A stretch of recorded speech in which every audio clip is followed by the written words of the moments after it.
embellished with colorful stories that are very similar in most cultures throughout thousands of years, slightly different here and there. But let me tell you what everybody gets told that's not true. Everybody says, well, these are pictures, and they built stories around the pictures because that's the way they look to them up there. Well, that's ridiculous. Go out at night sky and look at Cassiopeia. Cassiopeia, it looks like a W. It's just opposite the pole star. And there's no way, it's a W. There's no way it looks like a woman chained to a chair holding an ear of corn. I mean, you know, come on. But it's consistent. The story's consistent.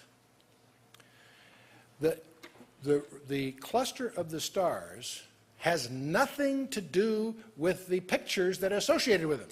That's something obvious just by looking at the pictures. What most people don't know, including most astronomers, is where you get the story is by knowing the names of the stars in the order of their brightness. When you know the names of the stars in the order of their brightness, you can put together the story that originally was told about it and the pictures to remind you of the story, not the stars. You with me? It's a mnemonic that you teach kids with. You know, if you're teaching the piano, the spaces are F-A-C-E, right? No, there's no face there, but you use that as a way, you know, F-A-C, you know, whatever. It's a mnemonic, right? We all use mnemonics, right? There are many redemption. And let's go see what we can find out.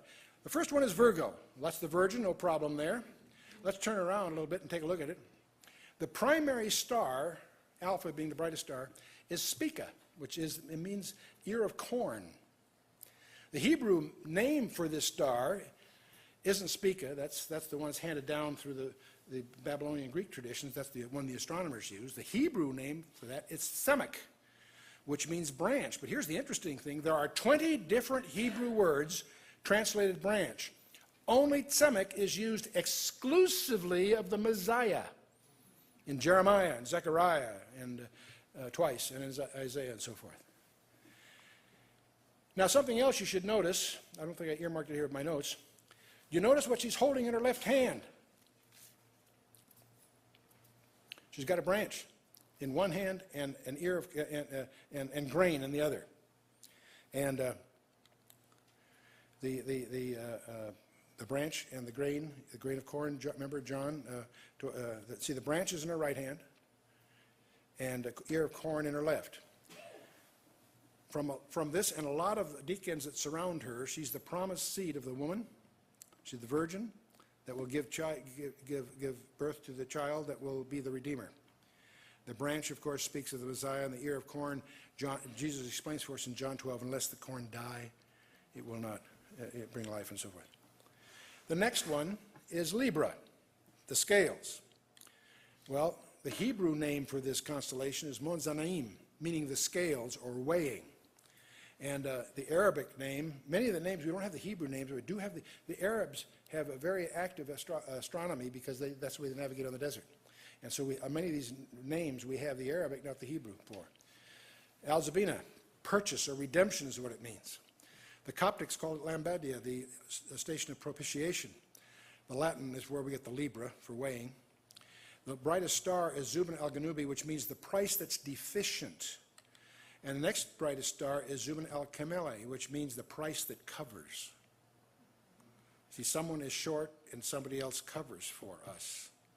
That beginning to sound familiar? Revelation 5, Psalm 49, so on.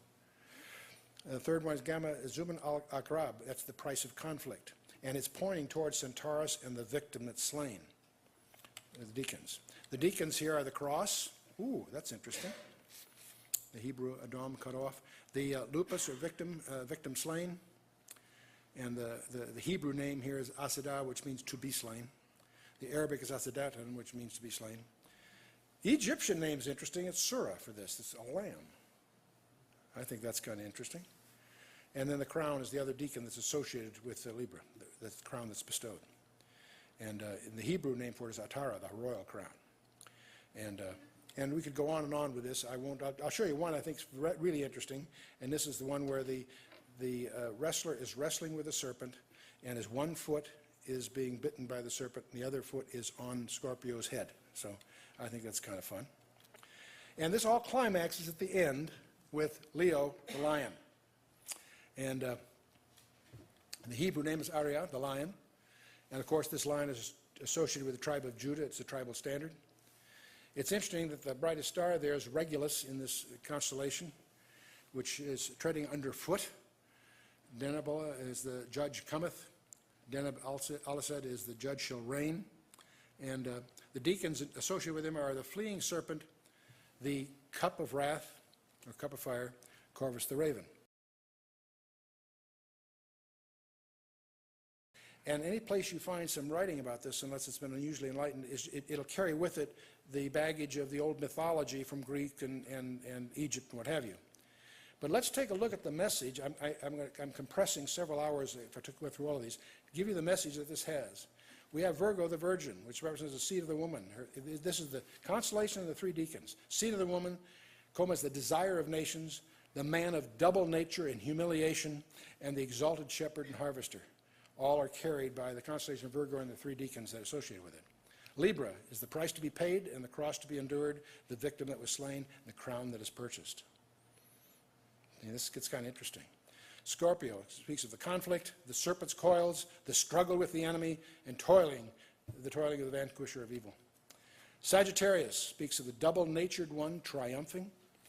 He gladdens the heavens, he builds fires of punishment, he casts down the dragon.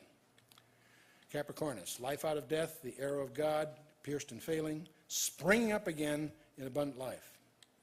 Aquarius, the life waters from on high, drinking in the heavenly food, carrying the good news, bearing aloft the cross over all the earth. You got the Southern Cross in here too. I won't get into that here. Pisces has the multiplication of the Redeemer's people, upheld and governed by the Lamb, intended bride bound and exposed, the bridegroom exalted. Aries has the Lamb found worthy, the bride released and be making ready, Satan bound, and the breaker triumphing. Taurus, the invincible rulers come, the sublime vanquisher, the river of judgment, the all-ruling shepherd. Gemini has the marriage of the Lamb, the enemy trodden down, the prince coming in glory, and his princely following.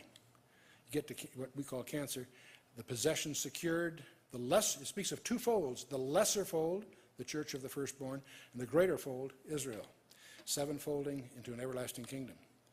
And the final one, of course, is Leo the lion, the king rending, the serpent fleeing, the bowl of wrath upon him, his carcass devoured. Now, the classic study on this is by E.W. Bullinger, called the Gospel in the Stars. Also, J.A. Seiss, before the Civil War, wrote a book on this. They're probably the two most reliable ones. I have about 4 or 5 of them. Most of them are echoes of much of the same thing. Plus, the big trick is to try to get some of the missing names of stars identified. And so, on the one hand, this is quite conjectural and very controversial. There are many Bible teachers think that this is way out in left field. And on the other hand, it's my view that there is enough here that seems for real to respect it. There are many things in here that are still, we're filling in blanks that we don't really have enough of the names of some of the stars to justify some of the things it said. But I wanted to show it to you because of because of this whole business, that the stars were put there for signs. And God's greatest achievement is not the creation.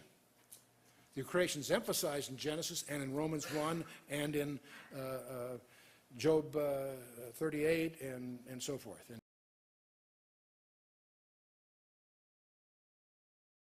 passages, and that's it. God's greatest achievement, his greatest glory, is not the creation, it's the redemption. You say, how do you say that, Chuck? You measure it by 2 things.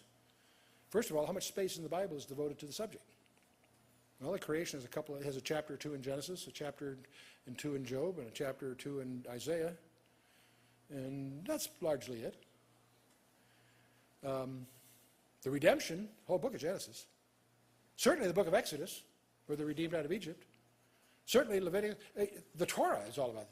And you go through the historical books, is the whole idea of Israel's ultimate redemption. Certainly the prophets, certainly the Gospels, certainly the epistles. Revelation is what's the Revelation all about? The climax of God's plan of redemption. There's another way you can measure how important it is. And that's, what did it cost God? What did it cost God to create the universe? 6 days. Breathed out of his nostrils, as the scripture would put it. What did his redemption cost him? It cost him his son. And there are aspects of that that are permanent forever.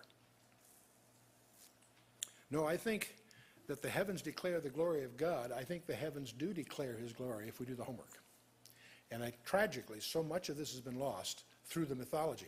It's going to get lost primarily because of what happens in Genesis chapter 11, and we'll touch upon it when we get there. When these ideas, these mnemonics, and the heritage they represent gets corrupted at Babylon.